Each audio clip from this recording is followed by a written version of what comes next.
Antes de mais nada, boa tarde a todos, obrigado por estarem aqui. Quero agradecer a Comissão Organizadora, o André, a Cátia e, em particular, a Rita, o convite que me fizeram para eu estar aqui hoje a apresentar esta comunicação. Eu não venho nem da filosofia nem da teologia, eu venho da história e da teoria política. Considero-me, acima de tudo, um historiador, em particular um historiador das ideias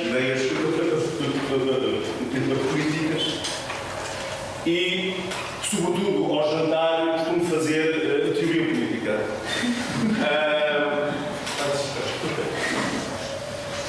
A minha apresentação vai ser em 6 partes. Irei falar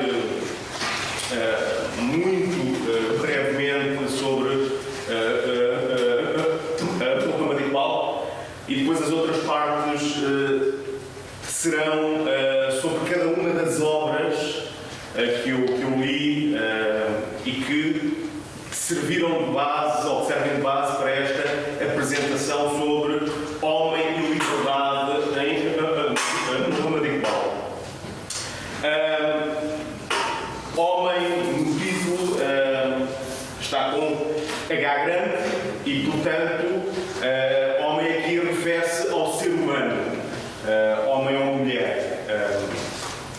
Em árabe e na tradição islâmica, tradição entre aspas, islâmico ainda mais aspas,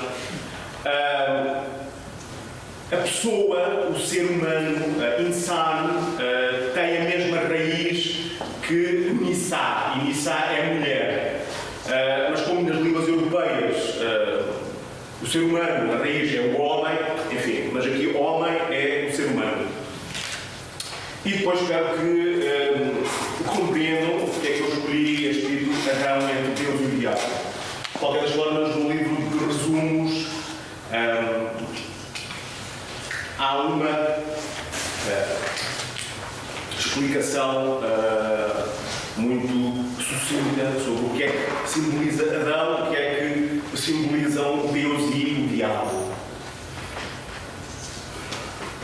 Quem foi Muhammad Iqbal?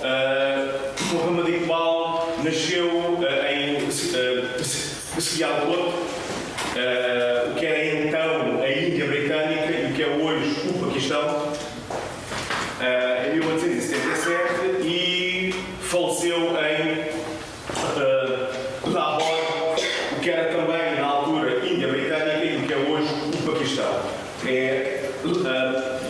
Lahore é considerada a capital cultural do Paquistão e de um certo Islão indiano, ou de uma Índia islâmica. Iqbal foi uma figura multifacetada. Ele foi poeta, foi filósofo, foi pensador político, é conhecido como Allama Iqbal, o sábio Iqbal.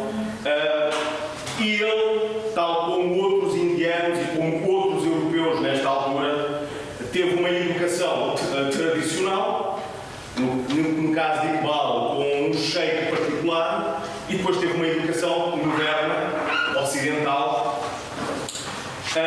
E Iqbal estudou Direito e Filosofia em Cambridge e Munique, e Munique, onde ele viria a apresentar a tese de doutoramento sobre a metafísica na Pérsia. Chama a atenção que vários indivíduos indianos de várias origens religiosas estudaram, além de estudarem na Grã-Bretanha, por razões óbvias, também estudaram na Alemanha, em particular em Heidelberg. E ainda hoje em dia há um grande centro de estudos sobre as questões da Ásia do Sul, South Asia,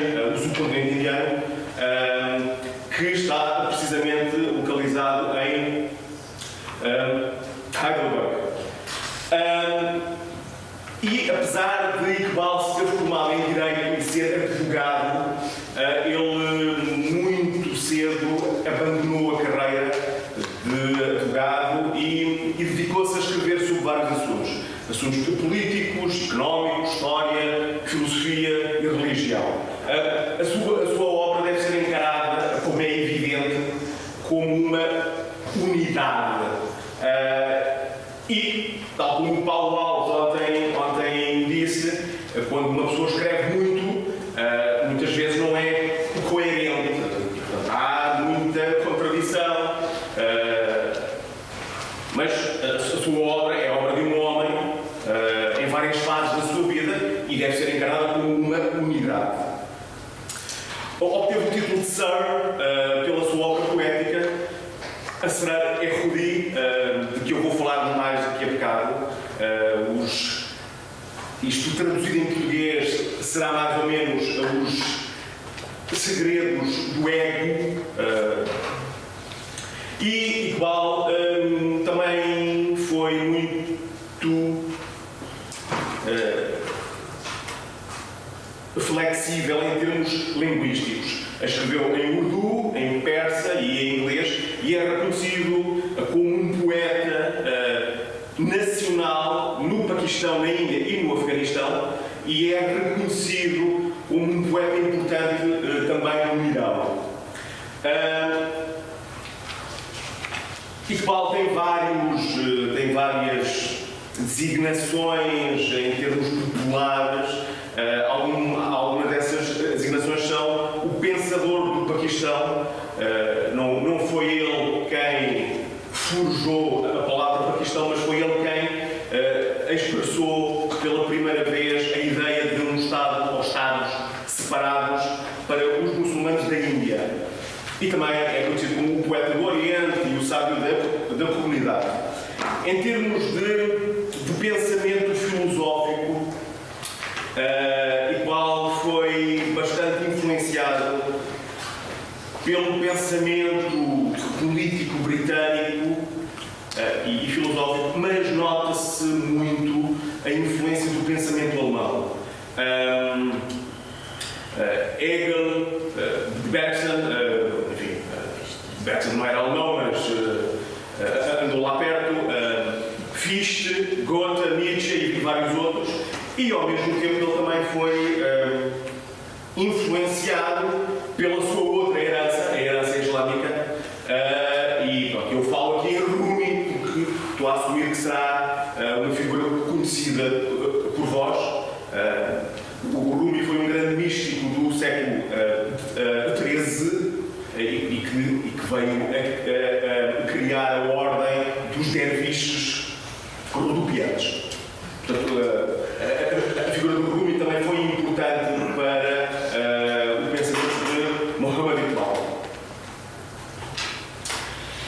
O primeiro livro, Secrets and Mysteries, Secrets of the Self, depois Mysteries of Selflessness,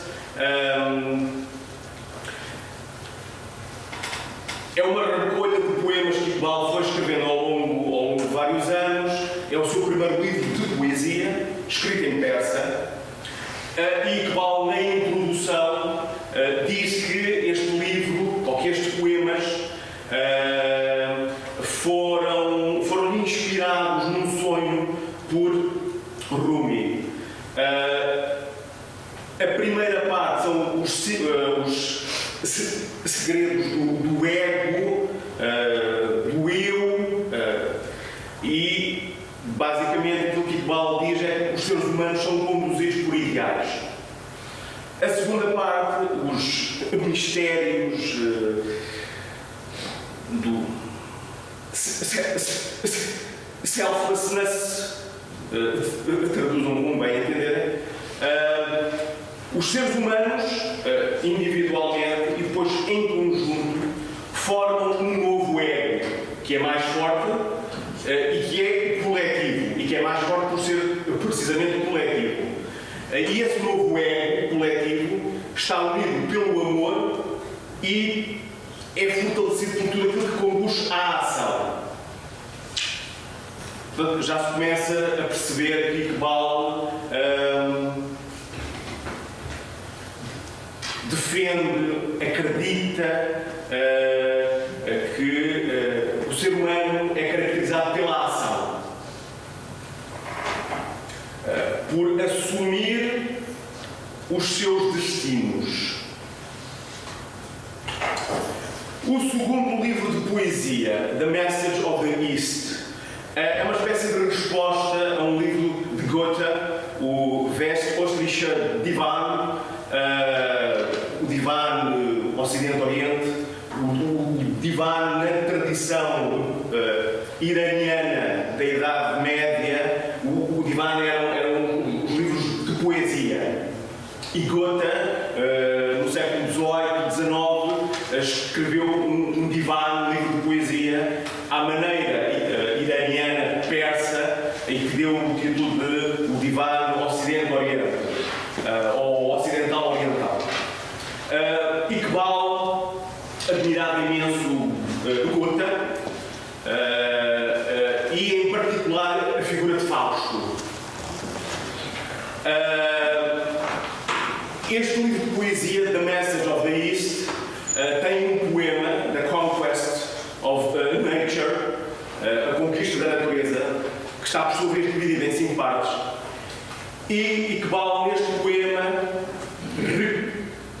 recria o relato corânico da criação do ser humano. O nascimento de Adão, a recusa do diabo, o diabo a tentar Adão, a escolha que Adão faz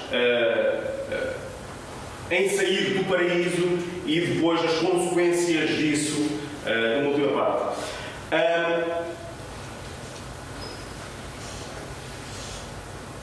De uma forma muito sucinta, neste poema chama a atenção que Iqbal recria o relato corânico da criação humana. E neste poema Iqbal começa por contar a criação de Adam, que é feito de barro. Adam é isso mesmo que quer dizer barro, argila. Eva, curiosamente, terá uma raiz que remete para a ideia de ar, de espírito, mas neste caso estamos a falar de Adão. Deus cria Adão e diz que Adão, esse novo ser que Deus cria, irá ser o califa dele, portanto, o vice-regente. Adão, o ser humano, será o vice-regente de Deus. O diabo, Shaitan ou Iblis, Shaitan, Satanás, que era o anjo favorito de Deus e que era o líder dos anjos, recusa submeter-se a essa nova figura que é Adão, e Satanás diz a Deus que não se vai ajoelhar perante um ser, o ser humano, que é imperfeito e que irá causar derramamento de sangue no futuro e que irá trazer confusão à criação divina. O diabo então tenta Adão, tentando convencer Adão a abandonar o paraíso e a assumir o mundo como o seu reino para fazer o que bem entender.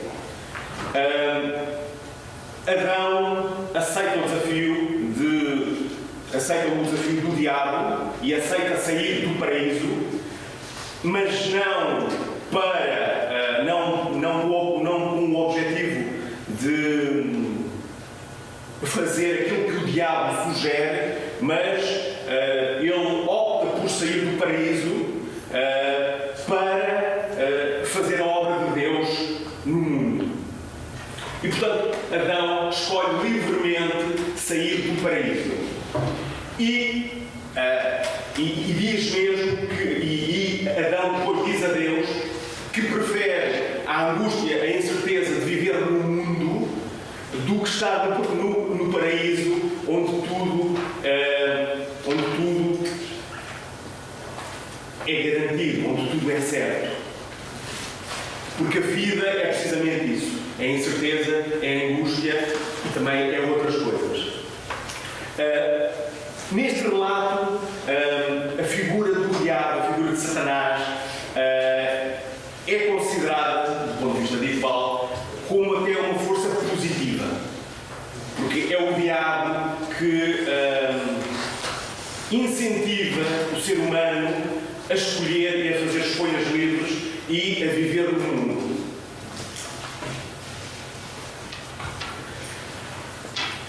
Em 1927 foi publicado os Persian Psalms, o quarto livro de poesia, e há um poema que é o The New Garden of Mysteries, e o título deste livro, deste poema, é uma referência explícita ao Sheikh Mahmoud Shahbazai, um poeta, um místico iraniano, não o atual Irão, mas o Irão mais antigo. Enfim, há bocado ouvimos uma apresentação sobre o conceito de nação, sobre o conceito de tribo, de pertença, de territórios, enfim, mas o Sheikh Shahbazai foi um poeta místico iraniano, viveu no século XIII, XIV, e neste poema Iqbal fala sobretudo de liberdade e servidão, tendo como contexto o final da guerra de 14-18 e a previsível libertação dos povos colonizados do jugo imperial europeu.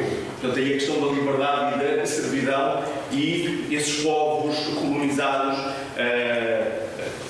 têm ao seu dispor, neste momento, vivem numa época em que há as condições para assumirem a sua liberdade efetiva e de finalmente rechaçar, afastar a servidão em que vivem. O quinto livro de poesia, Javed Namaz, o livro de Javed, é um livro que Iqbal dedicou ao filho, que se chamava precisamente Javed. E este livro de poesia é uma mistura de poema épico e ficção científica. Basicamente é a história de uma epopeia em que Iqbal é uma personagem desse livro que está em busca de imortalidade. Muito resumidamente, o espírito de Rumi leva Iqbal a viajar pelo universo espiritual. A Lua, Mercúrio, Vênus, Marte, Júpiter, Saturno e finalmente o paraíso. E, chegado ao paraíso, Iqbal acaba por encontrar Deus, que lhe mostra o destino da humanidade. Entretanto, em Marte, alguns planetas antes, quando estão em Marte, Rumi explica a Iqbal que os marcianos descobriram um modo de existência a partir de dentro. Enquanto que os humanos na Terra têm os corações dentro dos corpos, os corpos dos marcianos estão dentro dos corações. Um pequeno à parte, é curioso como Marte é assim uma referência bastante utilizada. Alguns anos mais tarde, na década de 50, 60, um escritor americano de ficção científica, Robert Heinlein, também escreveria um livro, Um Estranho numa Terra Estranha, em que é o relato de um marciano, é um marciano que é descendente de humanos que, portanto, colonizaram Marte. É o relato de um marciano que chega à Terra e que observa o mundo na Terra e que não compreende aquilo que vê e que relata aquilo que vê e coloca as questões. Voltando a Iqbal e a Marte, Rumi, entretanto, leva Iqbal a uma cidade utópica, Margrim, onde não há pobres, não há miséria, não há líderes, nem servos, e onde tudo é bom, tudo é bonito, tudo é belo, tudo é justo. E nessa cidade de Margrim, Iqbal e Rumi encontram um astrónomo que explica que naquele mundo precisamente não há nem pobres, nem pedintes, nem escravos. E Iqbal responde ao astrónomo dizendo que isso só depende deles. A pessoa, se nasce pobre ou rica, ou se nasce escrava ou senhora, isso é uma coisa que só depende deles. E o astrónomo responde a Iqbal de uma forma furiosa que Deus coloca à nossa disposição muitos destinos, mas que é o ser humano quem escolhe o destino que quer.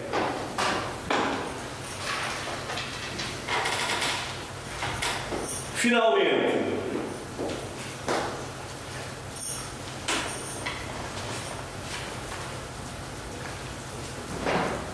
o último grande livro, ou o livro mais importante a vários níveis, Iqbal continuaria a escrever até ao final da sua vida, em 1938, mas este livro, The Reconstruction of Religious Thought in Islam, é o seu último livro e é certamente, em termos filosóficos, o livro mais importante de Iqbal.